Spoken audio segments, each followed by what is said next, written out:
Our devotion for today, Childlike Faith.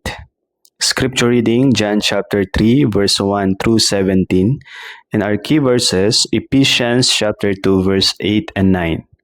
For by grace are ye saved through faith, and that not of yourselves, it is the gift of God, not of works, lest any man should boast.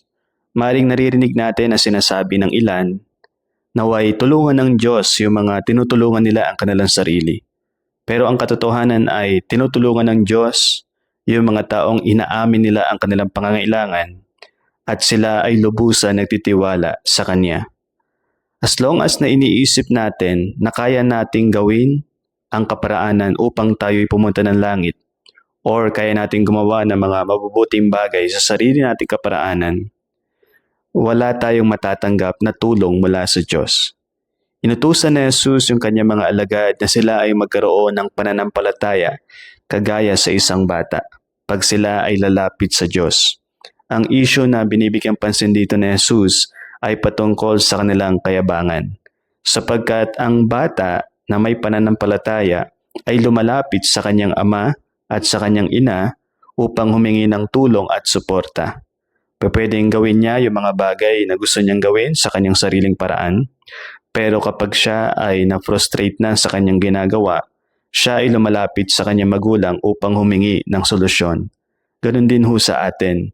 Ang gusto ng Diyos ay magkaroon tayo ng pananampalatayang kagaya sa isang bata, na tayo ay lumalapit sa Kanya, na siya ang kailangan natin higit sa kahit ano pa mang bagay, na sa Kanya ang ating suporta at sa Kanya ang ating tulong. Si Nicodemus ho sa ating scripture reading ay nahirapan siyang unawain yung konsepto na tinuturo ni Jesus patungkol sa bagong kapanganakan, sa new birth or sa pagiging born again. Dahil bilang isang member ng Sanhedrin, siya ay napakataas yung kanyang edukasyon. Kaya napakahalaga na makita niya na ang tanging paraan lamang upang magkaroon ng buhay na magugugol mo ang magpawalang hanggan kasama ang Diyos, ay ikaw ay magkaroon ng pananampalatayang kagaya sa isang bata, pananampalataya sa Panginoong Jesucristo. So ang kaligtasan o ang patungo sa langit ay hindi patungkol sa iyong katalinuhan. Ito ay patungkol sa iyong pagpapakumbaba ng may pananampalataya at ng biyaya ng Diyos sa iyong buhay. Magkaroon ka ng panahon na sabihin sa tagapagligtas kay Jesucristo na kailangan mo siya higit sa kahit ano pa mang bagay. Let's pray. Dear Lord, bigyan niyo po nawa ako ng pananampalataya kagaya sa isang bata, sapagkat ikaw ang aking kailangan higit sa kahit ano pa man. Amen.